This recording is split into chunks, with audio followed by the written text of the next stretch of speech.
My name is Calliope.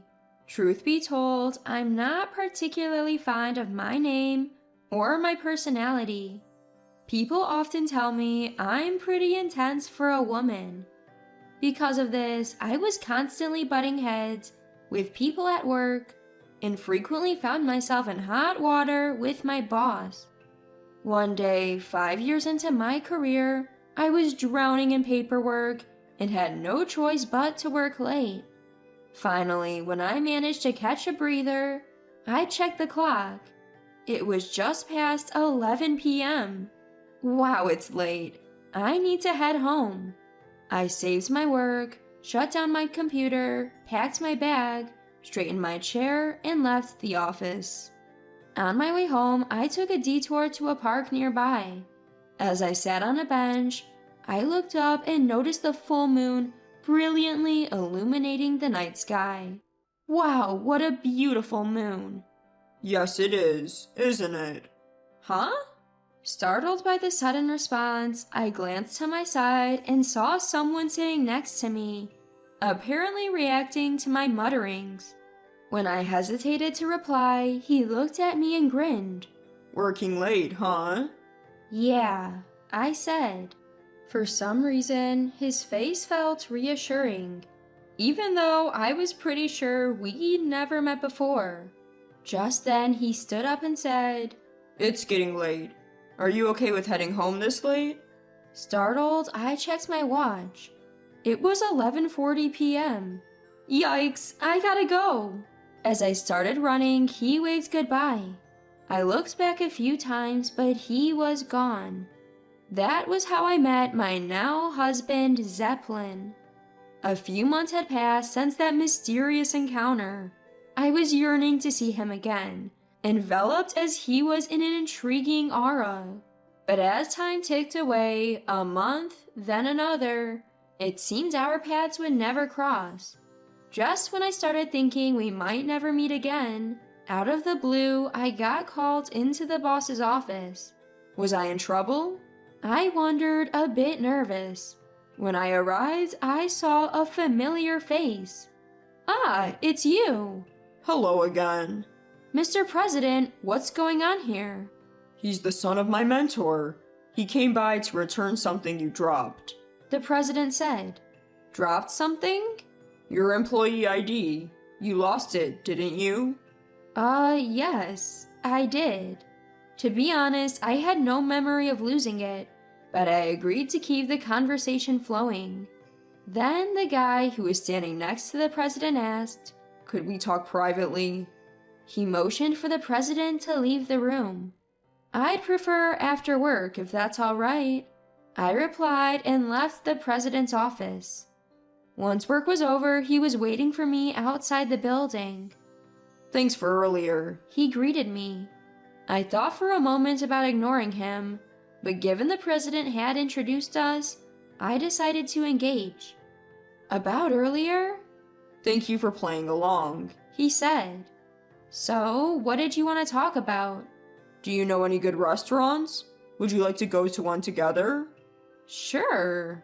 Normally, I would never accept such an invitation, but this time I inexplicably agreed. We went to a restaurant he was proud of, one his friend ran. It was simple but had high-quality ingredients. I had to admit, it was delicious.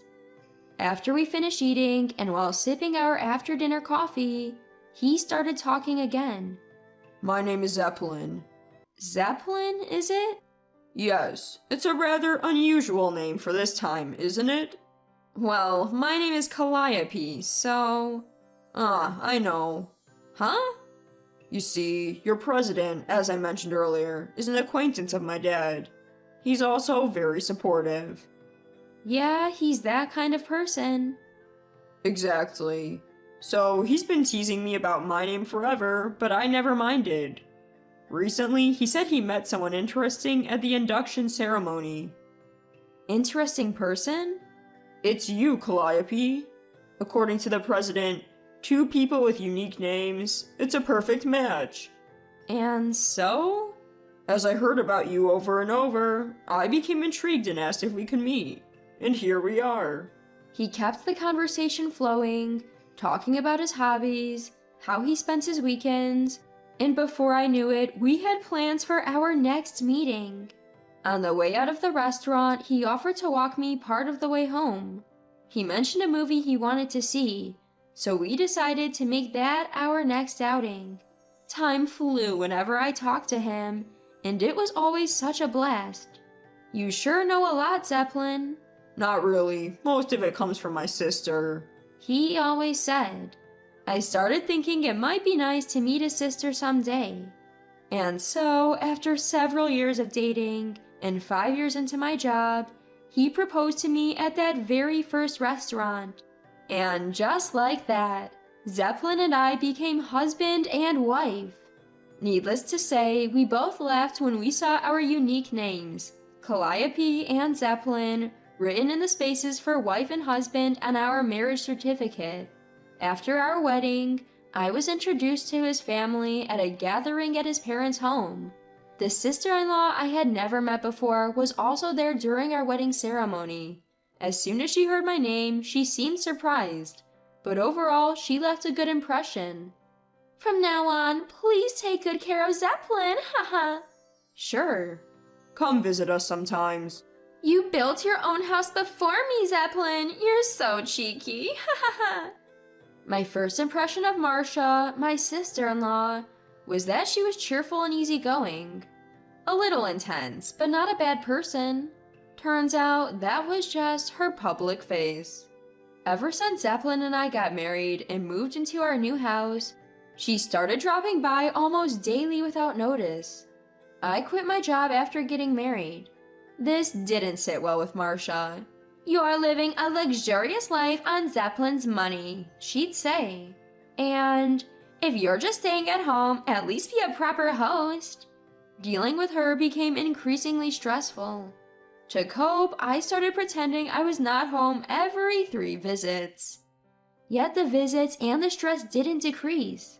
Do you think she hates me? I don't think so. But the harassment continued and my health finally broke down. I ended up in the hospital. Zeppelin did confront her, but her response made no sense. Why shouldn't I, when Calliope has so much more despite that weird name? Zeppelin only apologized. Sorry. While I was in the hospital, I asked my husband to discreetly find out why my sister-in-law seemed to have a problem with me. My husband said, Got it. And by the time I was discharged, we finally understood why she had been giving me a hard time. Do you really want to know? Yes, tell me. She was jealous that we had a lavish wedding. She wanted to make your life stressful so you wouldn't feel happier. Wow, really?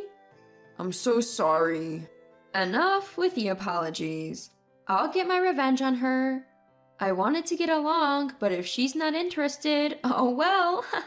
Don't do anything crazy, okay? Without responding to my husband's words, I just grinned and focused on getting ready to leave the hospital. My sister-in-law, driven by jealousy, had been giving me a hard time. It was such a shame because I had a great relationship with my in-laws. Well, it is what it is. I reached out to Dad, who I'd heard was her direct supervisor when we got married, and asked for his assistance. Dad was more than willing to help, and so I diligently moved ahead with my plans, all in preparation for a moment that was bound to come. About a year after my hospitalization due to stress, sister-in-law's wedding discussion surfaced. As expected, she asked my dad to give a speech at her wedding. Dad declined just as I had advised him to. I thanked my dad and decided that neither we nor our parents would attend her wedding. Word somehow got out that my dad wasn't attending, and it spread like wildfire through sister-in-law's workplace. As a result, many of her coworkers refused to attend, saying, "If her boss isn't going, then neither are we." Sister-in-law had planned to invite about 100 people, including coworkers, but now her side of the venue was practically empty. She faced backlash not just from her groom, but also from his family. Sister-in-law was visibly pale. In a panic, she called me, but I left a voice message saying, "Congratulations on your wedding. We are traveling and will get back to you once we return." My dad covered the trip costs as a wedding gift he didn't have to give to sister-in-law. Haha, thanks, Dad. When we returned, I headed to my in-laws to drop off souvenirs, and lo and behold, sister-in-law was standing at the front door. From the car, she looked like she was possessed. When I pointed her out to my husband saying, "Hey, isn't that sister-in-law?"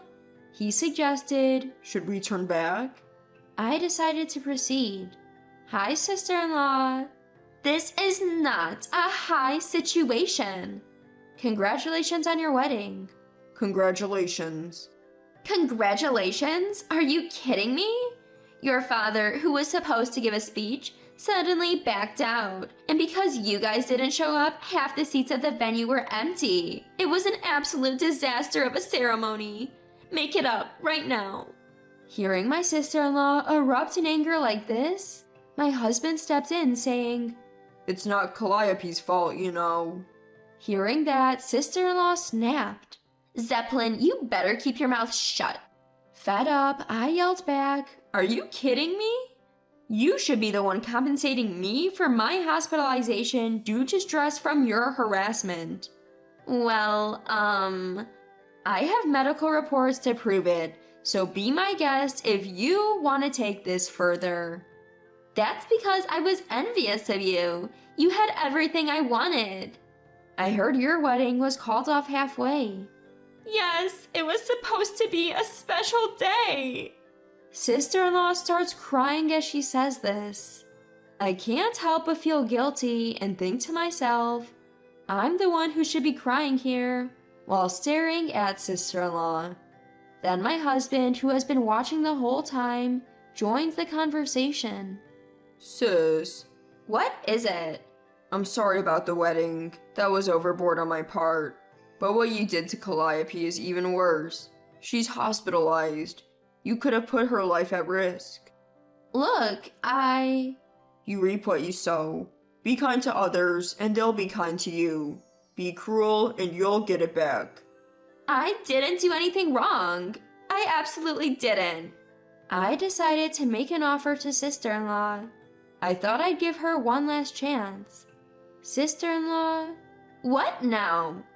If you change how you act and what you say to me, I'll make amends for the wedding fiasco. How does that sound?" You showed up uninvited, rummaged through our stuff, complained about what was prepared for you, and spoke ill of others. I want you to fix that." "Okay, but..." "Sis?" "Fine, I'll be more careful. I'm sorry." "Huh, I'll talk to Dad then." Sister-in-law looked at me with her tear-streaked face, showing a glimmer of regret. I'm not thinking of this as revenge, but she promised to be careful. So let's see how it goes. A few months later, sister-in-law and I, having reconciled for now, decide to redo her wedding, thanks to my arrangements. We rent a small church through a friend of mine. Sister-in-law was fussing about her plain wedding dress, but she shut up when I said, "Should we call it off? Haha." The ceremony was the most beautiful one I've ever seen. Sister-in-law seemed to enjoy herself and happily showed off her wedding dress to our parents. Of course, my dad gave the wedding speech. "I appreciate your cooperation in resolving our differences, and I'm happy you agreed to take this on." Dad took the stage and, gripping the microphone, said this to sister-in-law.